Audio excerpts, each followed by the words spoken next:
Ready? Hit it. Yep.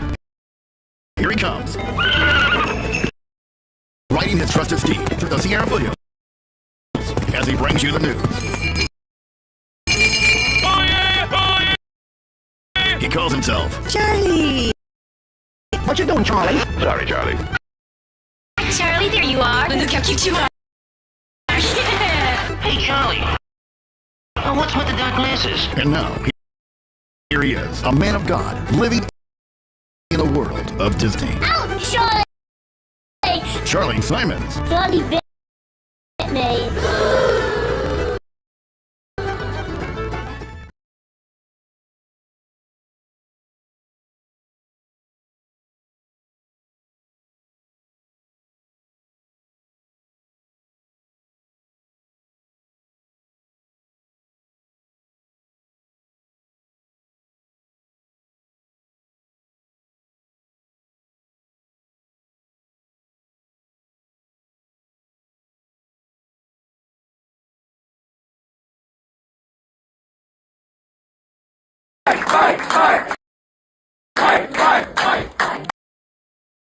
Thank you, Randy.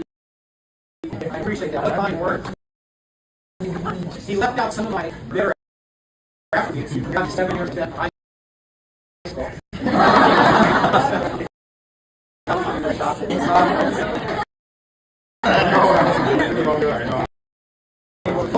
California school systems.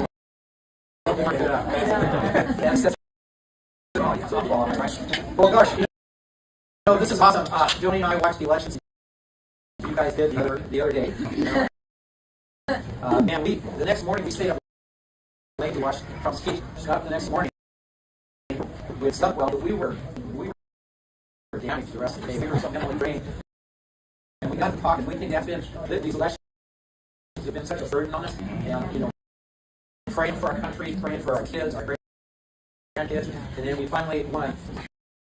It was nice to be able to take a deep breath, So later in the evening, we did have fun watching television, the political pundits. I did enjoy Jimmy Fallon. So anyway, it's a lot better now. And I want to introduce, I always call her my first wife, Tony.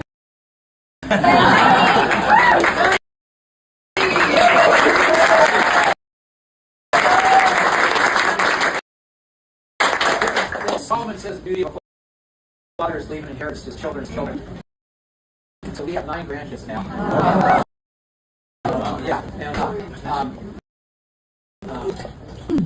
That was at 28 years old. I believe you have to remember the 7 deadly sins, probably 3 plus sloth. It was the one that interests me. Slothfulness, for those who don't know, means spiritually lazy. Don't ever come up to the question, who put me here on earth? For what purpose? And I believe the purpose was I was supposed to leave an inheritance to my kids. So I thought, I'll leave this one $5. I like I'll leave this one $10. But actually, as I got thinking about that goes beyond just the financial aspect, but it's about freedom of religion, freedom of property rights, just like the Constitution guaranteed. So I thought, man, at first I thought that was an easy assignment. As I've grown, it's one of the reasons that led me into business.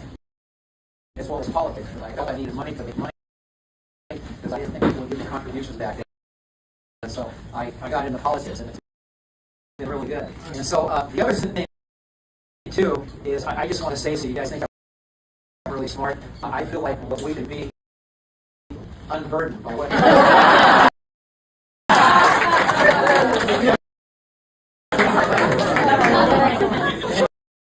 Also, so there's my.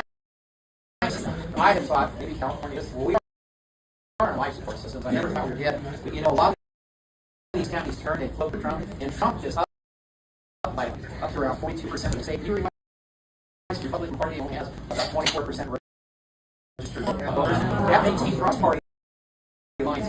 Yeah, so, I'm enthusiastic. Hope the good Lord has a purpose for all of us, for me, and this party. And when I say for all of us, here's what I mean by that. It's not the politicians' fault how bad this country is. Constitution does not start off by saying we the politicians, but it says we. So it's up to us. The next sentence says a government of by and for the people. Then when you go to that first, Lincoln said that the Constitution rests upon a declaration, meaning the Declaration is the foundation. The first time ever in a political document, it states to secure these rights. Governments are constitutional man deriving their just powers from the consent of the government. We give our consent how we want to be ruled. We've got to take it back. Those politicians, we have to put them in their place to remind them that they work for us. Can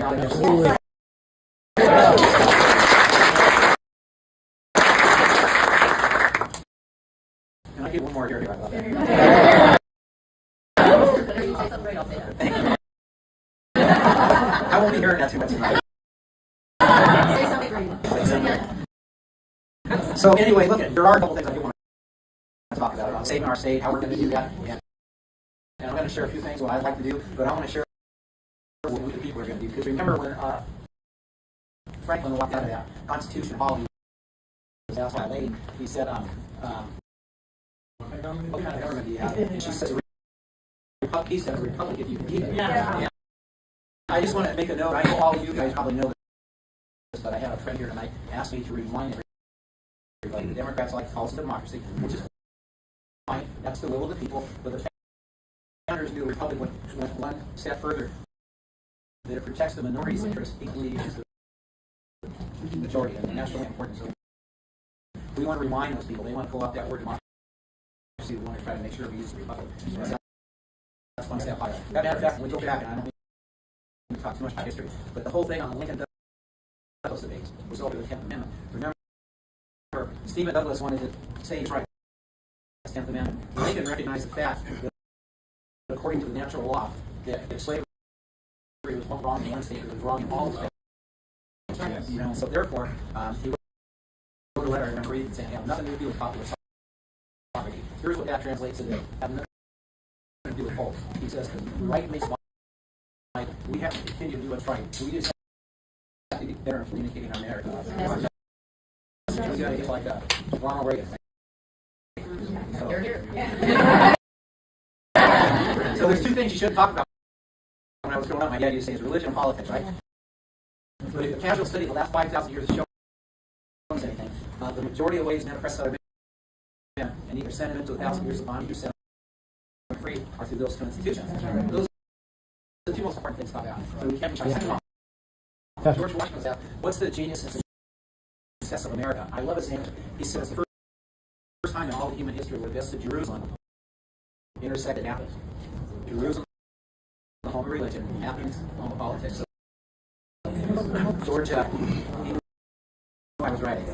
So anyway, so we need to do that, not be shy of those things, because our country's in a little bit of a problem. Here's what, there's a lot of good things going on. As I mentioned, Trump's won. It looks like we're going to keep the House. We've got the Senate. I think our work's just beginning, guys. The worst time we can do is wait. We don't want to take our foot off the gas right now. These guys are not going to give up. Evil doesn't sleep. They're 24/7, right? And these guys are evil. I was just reading a quote from Karl Marx, not Groucho Marx.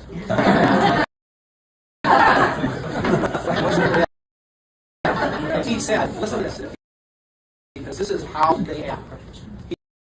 He said, when you're going against your opponents, accuse them of the evils you're doing. They got to do that. Sal him too.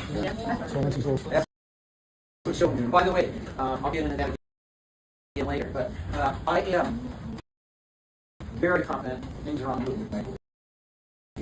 Churchill says when there's great, he says when there's great, he says when there's great causes moving in the universe, we learn that we're not animals, but we're spirits, and there's something going on in time and space and beyond time and space, which, whether we know it or not, spells duty. And so we have a duty, again, not just us, but the future generations. So I'm so, matter of fact, this is probably the neatest thing that's ever happened to me, other than my wife and have kids, right? But you guys have just been gracious tonight. I didn't thank everybody. Hope out, and then thank you for putting this together. Hope does a good job. We're thinking about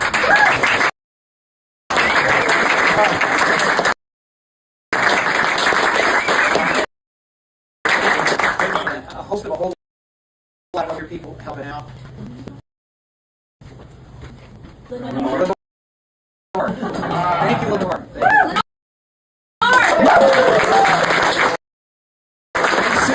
Susan for opening her house. Let me go on. So, I think we're going to experience some rough seas. I really do. We have to be ready, just as the founders did. Firm reliance upon the protection of divine providence. We mutually accept each other, our very lives, our fortune, and our sacred honor. Amen. I believe that that's for me, so I'm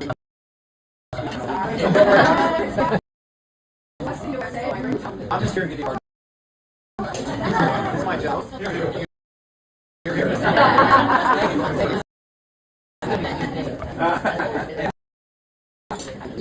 And so, first thing I want to start at, we need to pray for our country, right?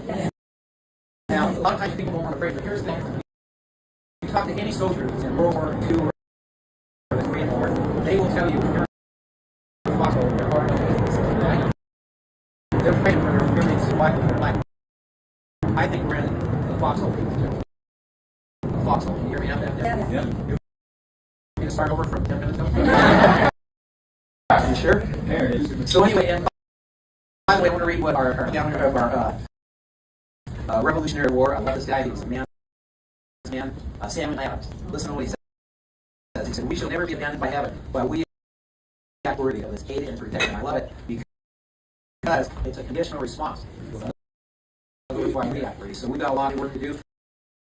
We got to restore that Constitution, which I reminded you guys early, and kind of messing up my notes, but Ronald Reagan had a quote, and I want to quote him because we want to sort of picture how we're going to treat these politicians. We're going to give them nice respect. We're going to remind them that they're the car, we're the driver. We tell the car which way to go, right? Amen.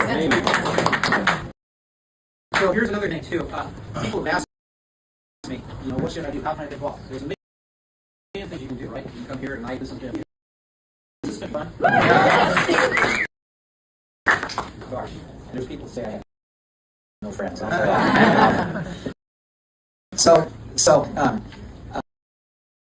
You can put up signs, election integrity. So what I recommend is you pick the things that turn you on, that you want to do. You don't want to get involved in making phone calls. You don't like making phone calls. Some people do. But what's one thing that we can all do that we must do? I am convinced of this. That's a different thing. The second thing is we have to speak out. Folks, look, words are important and powerful. When we're silent, it only emboldens evil. And let me share something about this politically correct speech. It's been around for thousands of years. And what it's designed to do, it's designed to shut other people up. Right. In other words, they know they can't win the argument, so they make fun of you and they say things in hope to intimidate, and it keeps us quiet when we shouldn't be quiet. And so what I'm saying is we've already won the argument because they want to shut us up, because they can't beat us. Why shouldn't we be quiet? And by the way, I don't mean to get too biblical and stuff, but I love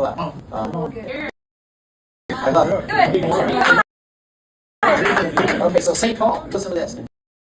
Chapter 2 and chapter 1, I'll go through it and go backwards on chapter 1. He says, God's written the divine law, the moral law on every person's mind and heart. You go back chapter 1, he said, therefore they're without an excuse because they know there's a God. You understand, we won the argument, but the thing is many of us are silent. I have people say we can't talk to our kids anymore. Folks, we are told to tear down every pretension that sets itself up against God's knowledge, and we're exposed to darkness. And so one of the things we can all do, and we must do, we have to speak out. One of the things, just transitioning, what I'd like to do, if I could, I did some research. We have about 350 clubs between 200 federated women, beer club, the Tea Parties clubs, Randall's clubs, 66 or 67 CRAs. What's that? Oh. Yeah. So anyway, we have between 325 to 350 clubs. And I've been asked a number of, does the Republican Party ever called you and asked for your help and your volunteers' help? I've gotten zero response. or I've got responses, but they've got zero help. They say, guys, we want to unite our party. We've got to get volunteers out there working together. And it's really easy. We don't have to do a lot of things. I would like to see every club, or at least half of them. And I can show clubs how to spend membership because my prior life was in sales and marketing. So I come up with a couple things that are actually very easy to do. But what we can do, we want to be able to sing from the same sheet of music, doing the same message around California. Because a lot of times, like where I live, we've got a paper that'll let you write about it. Big beer like Arrowhead, down Ranch, there's small and big ones, like that. But we got about 12 throwaway newspapers that you can write op-eds in. And same with all your communities. We should have every club. I'd like to see a couple of media people in there who are doing media things, getting out our message. Because we do it, but we have to make the case. Ronald Reagan made the case. He articulated his views. He spoke well, and he always did it with a smile, nodded the head, and a wink. So we have to be nice, but it's lazy if we try to argue. We have to win by understanding the issues and clearly communicating them. And so, I think there's a lot of room to grow. I think we can move the ball down the court, and I think there's opportunity here in California. And so anyway, we want to speak out. Let me give you a couple of things why we're going to be fearless. When I look at all the politicians and statesmen throughout history, the ones that always take on the hardest issues in history is great. Because you see, history favors the bold and the brave. Right. Abraham Lincoln, 1857, Dred Scott, a slave, went to the Supreme Court to get himself free. He lost that case. The next year, Abraham Lincoln runs for U.S. Senator Stephen Douglas, and he makes the case to end slavery. Stephen Douglas says, let's go to the 10th Amendment. Lincoln loses that race. He still hasn't made the case. He comes back 2 years later. The Republicans, they had a swamp back then too. They didn't have money. It took 3 votes and some backroom deals to finally for Lincoln to secure the nomination. And he took that slavery issue on, and he goes down as one of the greatest presidents in all of human history. Absolutely. And he took the most difficult thing. He was the one I stated earlier. I love what he said. Have nothing to do with popular sovereignty. Forget about what people say in the polls. We're just always going to stand message, and we're going to do what's right, and we're going to stick to it, and we're going to win. Okay. Another thing too. One more example. I love Sir Winston Churchill. Came out of whatever, and he read Hitler's book, Mein Kampf, right? In the 30s, and he knew Hitler was going to destroy eventually Europe, and so he talked out against Hitler. But the British people come out of World War I, they were tired of the war, so they gave Churchill the boot, brought in Chamberlain. Chamberlain made peace treaties, which that's what we people do. We saw that with Biden and them, right? Our military is an all-time low in recruiting. So anyway, Chamberlain made peace treaties. He made one too many with Hitler. Hitler invades Czechoslovakia, and he's on his way to France, and the British people knew they were next. Guess who they draft back into service? Sir Winston Churchill. And so I think the thing is, those are lessons for us that we've got to speak out. We've got to be bold. And like I say, history does favor the bold and the brave, ladies and gentlemen. And so we got to do that. A couple other things I want to go beyond. There's a lot of opportunities. I mentioned about bringing some of these clubs together and how many there were. One of the things I like to concentrate on, I don't think you need to do a whole lot of issues. Glenn Young and I took a page from his playbook. Governor who won in Virginia, a blue state. He only had 3 issues he won on. Number one was crime, because that transcends economic lines and racial lines, demographic lines. We all want safe neighborhoods. We do here. They do in Oakland, every place. We got to punish people who do wrong. Right? Second of all, education. I mean, think about this. On education right now, the one thing that drives me crazy is right. Growing men who call up elementary schools and say, hey, the weekends for right. That's a reprobate money. Right. We have to stop that. Amen. One of the things my daughter reminds me of, she used to be a college professor, and she doesn't do that now. She school as a kid, but she reminds me, she says, Dad, this modern education isn't just about the sex thing. It's a Marxist ideology designed to separate the child from the parent and make that child a ward of the state. And here's the thing, we better jump on that bandwagon, because that movement that we're seeing all across the United States, I believe it started here in California, those people, that was not started by the Republican Party, that was not started by pastors, that's a grassroots movement, that's a we the people movement.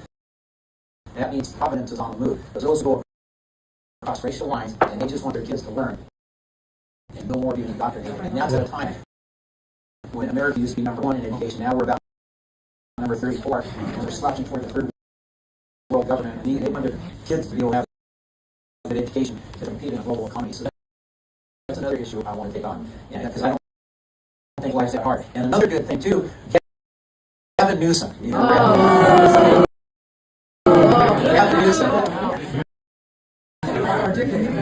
our dictator. You know, he's calling session back in because he wants to Trump-proof California. We've got one of the biggest deficits we've ever had. I mean, everything he touches turns to whatever, you know. So I just think he's going to do us a favor. He's going to step in, and we have to be prepared to pounce on him. Yes, and we can do it. We can't be shy about those things, and those things are fun things to do too. So another thing too, I want to share. One of the last things. There's a lot of things that I'd like to get done, but we want to bring young people in, and people say that all the time. But here's what I want you to know: I've actually done it.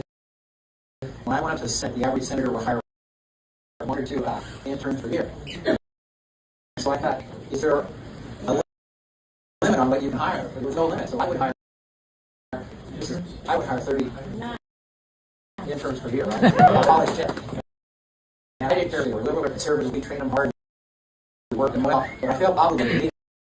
And Nick Blair, my chief of staff, and you guys know him, we put together a great syllabus. And what the syllabus entails, in some of your packets, I have 2 pages of that syllabus. It entails teaching about the Constitution, the Declaration, selective writings in the Federalist Papers, and the Great Northwest Ordinances. We teach a little bit about Marcus Aurelius, Plato, Socrates, and all the great political thinkers, as well as Thomas Aquinas and some of those other guys. And so anyway, twice a year we would have these things where we would invite former interns to a dinner, just pizza, and current interns, and we would build for 2 hours from 6:30 to 8:30. The last 2 that we did, those young people stayed past midnight asking questions. And again, a lot of them were more conservative. But here was the thing, it was great. This makes me encouraged too. One of the things, not the only thing, but one of the things they keyed in on, because remember they're growing up there in a time of moral relativism. There is no such thing as truth. And so they're in a time, and that second paragraph of the Declaration that says we hold these truths to be self-evident, right? And remember, there's self-evident truth all around this world. 8 billion people in the world, 8 billion. Did you want to start over from the beginning? So 8 billion people in the world, and I have not seen one man yet that's actually conceived the baby, right? So, I mean, they say it, you know. But that's the natural law. That's not going to happen, right? And so anyway, they were really caught up in it. Well, if you get your answer on that by the first paragraph, according to the laws of nature, nature's God, meaning God puts to the blind law that anybody can figure out within human history and human nature. By the way, I'm just going to make a side point, because I hope you guys like this, and I give you about 4 more minutes, and I think I'll be done. But during Clarence Thomas's hearings, when there was a senator that asked him, if you're appointed to the bench, what's your framework for making decisions? And Clarence Thomas quoted the first paragraph of the Declaration, said, according to the laws of nature and of nature's God. And that senator said, where did you get that from?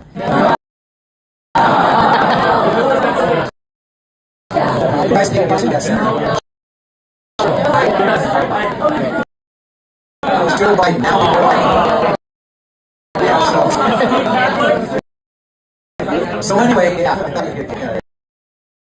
So Dietrich Bonhoeffer, who here is very Bonhoeffer. So you guys see if you put a church. No, I would have never thought you. So Dietrich Bonhoeffer was a young man and he came to seminary in 1929 in New York, safe and sound. But he believed a person of faith should be where the flames are the hottest. So he returned to Nazi Germany, was fought in a resistance war, captured and tortured and eventually executed for his stand against Hitler. Where are the flames the hottest in the United States? Right here in California. Right here in California. And as California goes, so goes the nation. Right? And so here's what I think. I think if you're still here, you haven't U-hauled out here yet. Perhaps Providence had you here for a purpose. Perhaps we're here to stand in the gap. And another thing too, look, I'm a little stubborn. Why should we leave this place? Look,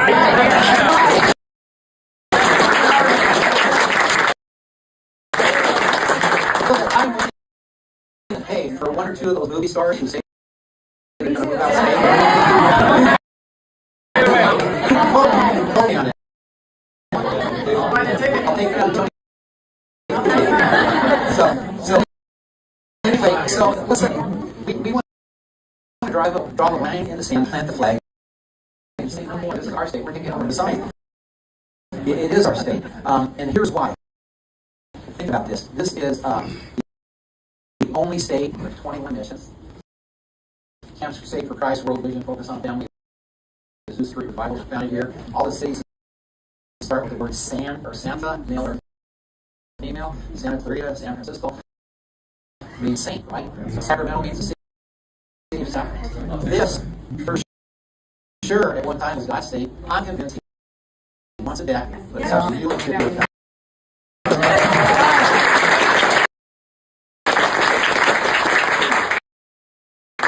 Two more things to say, and then I'll shut up. Number one, get back to sermons in Churchill. I love him, as you might imagine. Listen to this. He says wars are not won by evacuation. Okay? In other words, this day, we fight. Okay, I want to close with this last thought because I think it's a great thought. Our son had the honor of clerking for Supreme Court Justice Clarence Thomas. You know? So I know you guys are thinking he gets his brains from his mom. You would be right on it. So we went to visit Dave, and it was a rainy day, and he took us on the grand court, and he even took us upstairs over the court. There's a full court basketball up there. He's got, I used to play basketball, so I got to play. When I got home, I told some of my friends, I got to play basketball on the highest court in the land. They were trying to guess if it was Denver or Alaska. But a little while later, he said, there's someone who wants to meet you, so let me take you into his office. And it was Justice Thomas. And so I want you to know, Joni and I, the cumulative, spoke to him for about almost 3 hours. And I got up 3 times to leave because I wasn't trying to hog the conversation. He said, sit back. And so he started out, he must have liked our boy David because he just, whatever, wanted to give me a hard time. He's a nice guy too, I just don't get it. But he said, is Dave like you when it comes to money?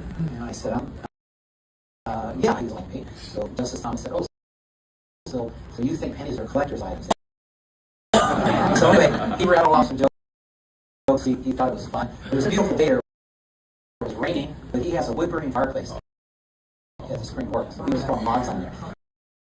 And so the conversation went from jokes to seriousness. And so towards the end, as a matter of fact, it's a memory Joni and I will always cherish, you know.